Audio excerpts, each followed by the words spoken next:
जय छात्रों, मेरा नाम हिमांशु यादव और आप देख रहे हैं एडीवीएम क्लासेस। इस क्लास में हम बात करेंगे विज्ञान के 824 सीएम सेट का जो प्रश्न है उसे फिजिक्स के करवाने के बाद अब हम बात करेंगे जो केमिस्ट्री का पार्ट है, जो कि है कहां से लेकर के, ये है 8 से लेकर के 13वें क्वेश्चन तक जो है केमिस्ट्री का जो बहुविकल्पी प्रश्न है उसको हम जो है करने वाले हैं। तो चलिए क्लास को स्टार्ट करते हैं। तो सबसे पहले जो क्वेश्चन है बात करते हैं क्वेश्चन नंबर 8।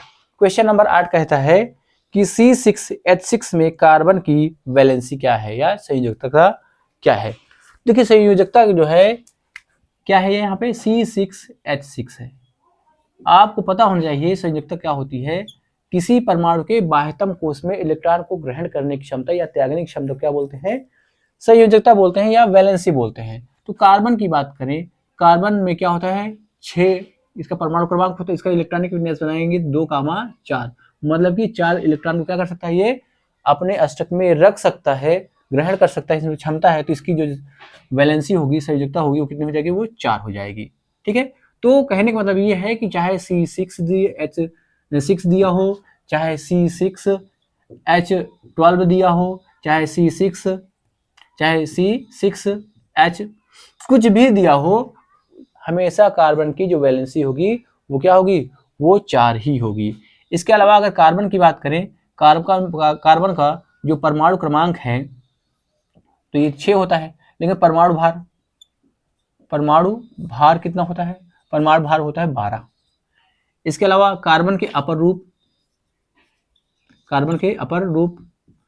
रूप कितने हैं, अपर रूप को जो है हम मुख्य रूप से 3 में पढ़ते हैं। क्या है, एक तो हीरा है, और दूसरा क्या है, ग्रेफाइट है, और इसके अलावा क्या है, फुलेरीन है। कि क्या है, ये कार्बन क्या है, मुख्य रूप से यही क्या है, अपर रूप है। इसके अलावा आपको ये बताना है कि सबसे कठोरतम पदार्थ कौन है, सबसे कठोरतम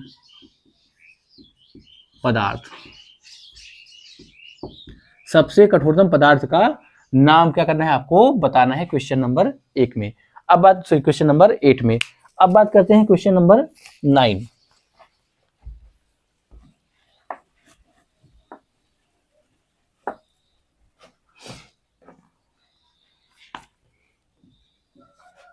क्वेश्चन नंबर 9 कहता है कि प्रबलतम बेस है, बेस को क्या बोलते हैं, क्षार बोलते हैं।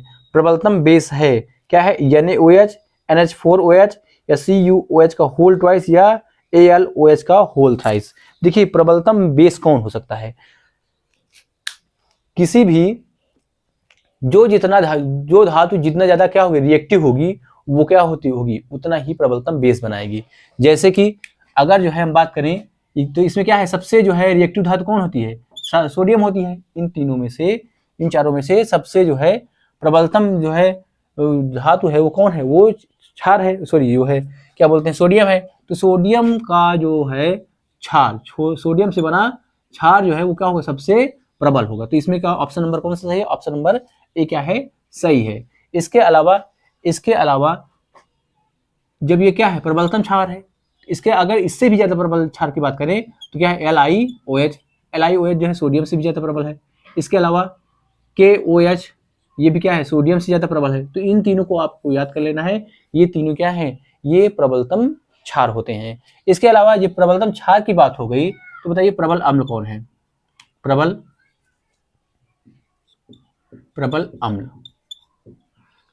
कौन होते हैं, प्रबल अम्ल होते हैं जो सबसे प्रबल अम्ल होता है वो क्या होता है, वो HCl होता है। फिर जो आता है इसका नंबर वो क्या होता है, वो होता है HNO3, और फिर जो नंबर आता है वो क्या होता है, H2SO4।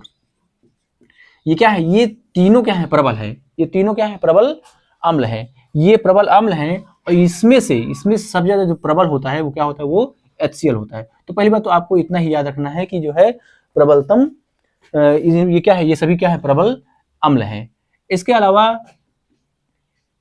अगर हम जो है अम्ल प्लस क्षार क्या करवाते हैं, आपस में क्रिया करा दें तो क्या बनता है, लवण, और प्लस क्या बनता है, जल बनता है।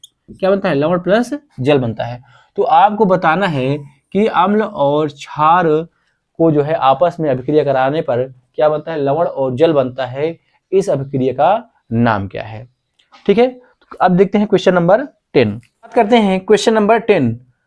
इसमें दिया है डैश डैश डैश को गर्म करने पर ऑक्सीजन गैस प्राप्त होती है। ऑप्शन नंबर ए में है क्या है, कैल्शियम कार्बोनेट है, दूसरा है ग्लूकोज है, C6H12O6 है, ऑप्शन नंबर 3 है PbNO3 का होल ट्वाइस, और क्या बनता है, और ऑप्शन नंबर डी क्या है, Na2CO3 है।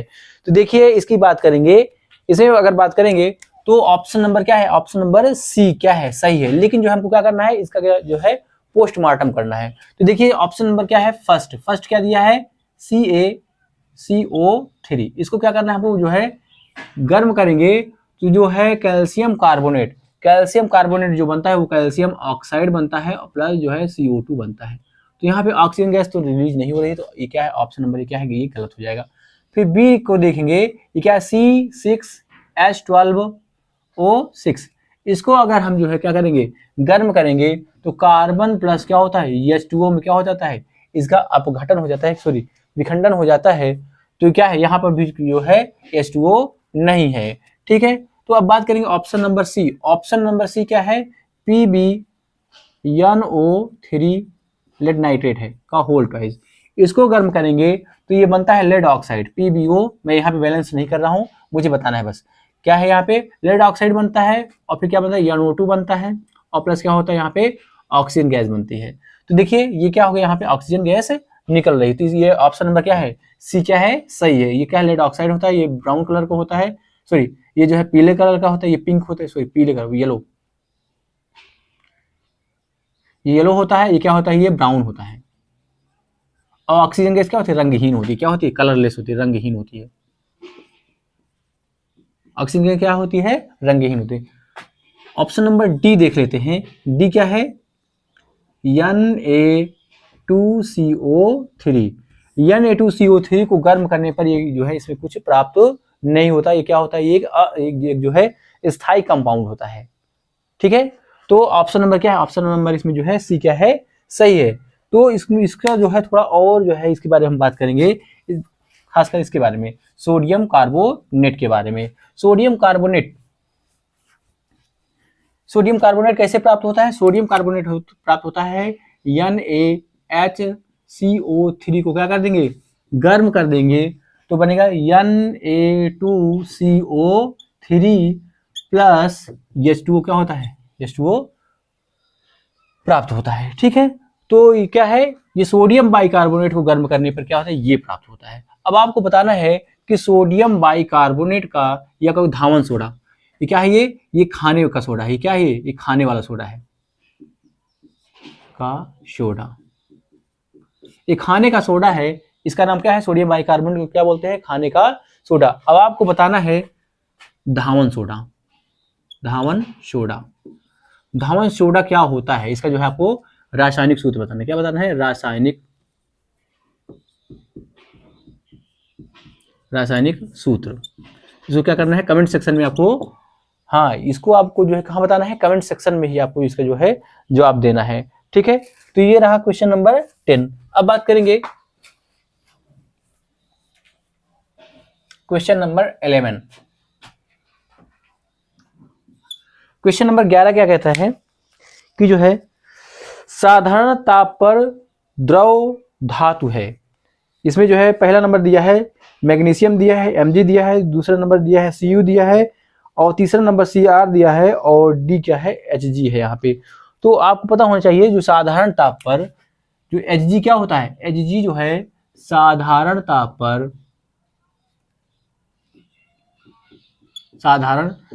पर क्या होता है, ये द्रव अवस्था में होता है। क्या होता है, द्रव होता है साधारण ताप पर। अच्छा, इसकी एक और खासियत होती है, क्या खासियत होती है, तो इसका नंबर मतलब ये है कि ऑप्शन नंबर डी क्या है, वो सही है। Hg प्लस धातु क्या बनाता है, अमलगम बनाता है। Hg प्लस धातु क्या मिलकर बनाता है, अमलगम बनाता है। आपको बताना है कि किस धातु के साथ मिलकर जो पारा है, Hg है, मरकरी है, वो अमलगम नहीं बनाता है। क्या है, किस धातु के साथ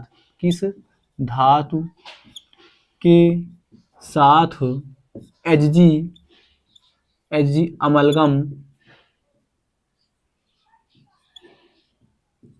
नहीं बनाता है। ठीक है, आपको क्या करना है, इसको जो है इसका जवाब आपको कमेंट सेक्शन में ही देना है। तो Hg का जो है, Hg क्या करता है, इसमें से द्रव अवस्था में होता है। इसके अलावा बात करते हैं कि Mg क्या है, Mg को बोलते हैं क्षारीय मृदा धातु। क्या बोलते हैं, क्षारीय मृदा धातु। इसके अलावा सोडियम को क्या बोलते हैं, या कहो कि यानी, और जो है पोटेशियम है, के है, लिथियम है, Li है, इसको बोलते हैं क्षारीय धातु। क्या बोलते हैं, क्षारीय धातु। बताइए, क्षारीय धातु हो रहा है। ठीक है, अच्छा इसमें क्या है, आप कैल्शियम को भी जोड़ सकते हैं। कैल्शियम भी क्या होता है, कैल्शियम भी क्षारीय मृदा धातु होती है, और सोडियम का होता है क्षारीय धातु। तो आपको कमेंट सेक्शन में जवाब देना है कि किस धातु के साथ जो है मरकरी अमलगम नहीं बनाता है। ठीक है, अब बात करेंगे क्वेश्चन नंबर, ये 11 हो गया, अब बात करेंगे क्वेश्चन नंबर 12।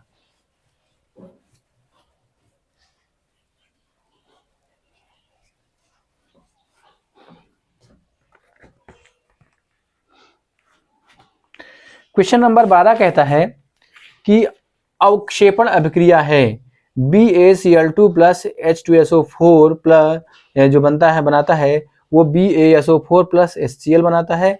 फिर जो है HCl प्लस NaOH बनाता है, NaCl प्लस वो जलीय होता है। और क्या होता है, ये H2O बनाता है। फिर MgCO3 प्लस H2SO4 ये क्या बनाता है, MgSO4 और प्लस H2O प्लस CO2 बनाता है। इसके अलावा सोडियम प्लस O2 जो बनाता है वो सोडियम ऑक्साइड बनाता है। तो देखिए अवक्षेपण अभिक्रिया क्या होती है, अवक्षेपण अभिक्रिया होती है कि जब कोई अभिक्रिया करवाएं, जब कोई क्या हो, अभिक्रिया हो रही हो और जो है प्रोडक्ट में क्या हो, जलीय विलयन जो होता है, जो एक जलीय विलयन में एक क्या बनता है, एक ऐसा ठोस पदार्थ बनता है जो क्या होता है, जो तली पर क्या होता है, बैठ जाता है, उसे क्या बोलते हैं, अवक्षेपण बोलते हैं।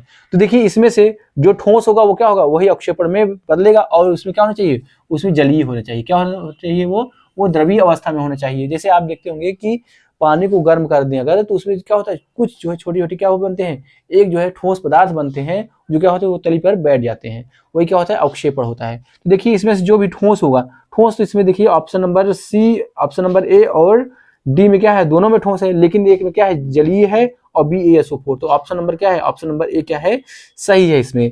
इसका मतलब ये देखिए, ये क्या है, BaCl2 प्लस H2SO4 क्या बना रहा है, यहाँ पे BaSO4 बना रहा है, और प्लस क्या हो रहा है, यहाँ पे H2SO4 सॉरी HCl बना रहा है। ये क्या है, ये सॉलिड है, और ये क्या है, ये जलीय है। ये क्या हो जाएगा, ये धीरे धीरे क्या हो जाएगा, ये तली पर बैठ जाएगा। तो ऑप्शन नंबर क्या है, ऑप्शन नंबर 12 क्या है, सही है। फिर जो है इसमें ऑप्शन नंबर बी क्या है, इसके अलावा ये क्या है, इसके अलावा ये क्या है, हाँ option number B, option number B क्या है, देखिए ऑप्शन नंबर बी जो है HCl प्लस NaOH, क्या है, NaOH। देखिए क्या है, ये है एक अम्ल है, ये क्या है, ये क्षार है। आपस में अम्ल और क्षार जब भी मिलता है तो क्या बनता है, लवण बनता है। तो क्या मिले, देखिए यहाँ पे NaCl बन रहा है, NaCl बन रहा है प्लस H2O बन रहा है। क्या बनेगा, H2O। लेकिन क्या होता है, ये जलीय होता है। क्या होता है, ये जलीय होता है। तो इस प्रकार की अभिक्रिया को क्या बोलते हैं, इस प्रकार की अभिक्रिया को बोलते हैं कौन सा, उदासीनीकरण अभिक्रिया। ठीक है, तो आपको बताना है, चलिए ठीक है, इसमें जो है मैं कुछ नहीं पूछ रहा हूं। क्वेश्चन नंबर जो है बात करेंगे 13वां का।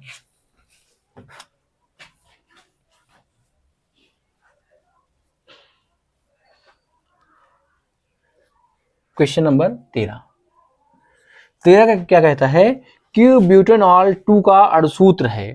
ब्यूटेनॉल 2 का क्या है, अणुसूत्र क्या है। तो पहले हमको क्या बनाना पड़ेगा, ब्यूटेनॉल 2 क्या होता है। देखिए ब्यूटेन है ना, तो इसमें तो CH3 CH2 CH and CH3, यहाँ पे क्या कर देंगे, यहाँ पे कर देंगे OH। तो देखिए ये क्या, meth eth pro but, meth eth pro but क्या हो जाएगा, ये ब्यूटेनॉल 2 हो जाएगा। अब इसको गिन लीजिए, गिन लेंगे तो 1 2 3 4, 4 क्या है, कार्बन है। हाइड्रोजन कितना है, 3 2 5 2 7 3 10 H10 और ऑक्सीजन कितना है यहाँ पे O1 है।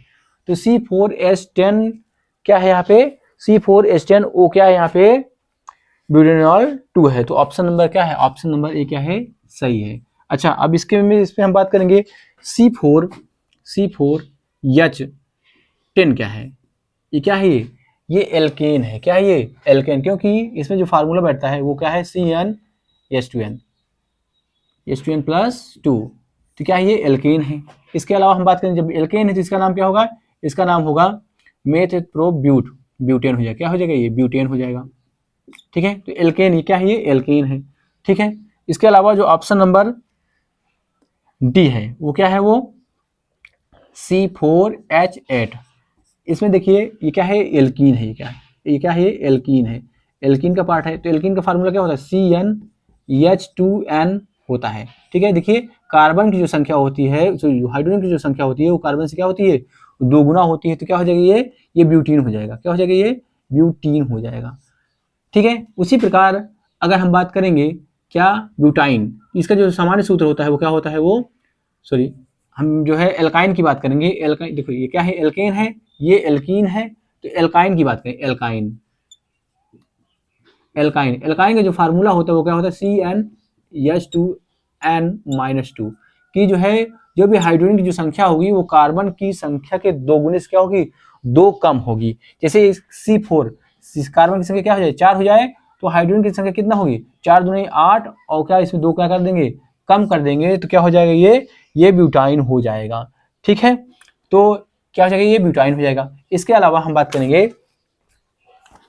ये किसका पार्ट है, ये एल्कोहल का पार्ट है। तो आपको बताना, तो जो है एल्कोहल का अनुलग्न क्या होता है, एल्कोहल का अनुलग्न यहाँ पे अनुलग्न लिख देते हैं। इसका होता है ऑल होता है। क्या होता है, ऑल होता है। इसके अलावा एल्डिहाइड का जो फार्मूला होता है वो क्या होता है, वो CHO होता है। इसका क्या होता है, अनुलग्न होता है, वो अल होता है। ठीक है, इसके अलावा एमीन का क्या होता है, एमीन को होता है NH2 होता है। ठीक है, इसका अनुलग्न क्या होता है, एमीन ही होता है। इसके अलावा क्या है, कार्बोक्सिलिक अम्ल,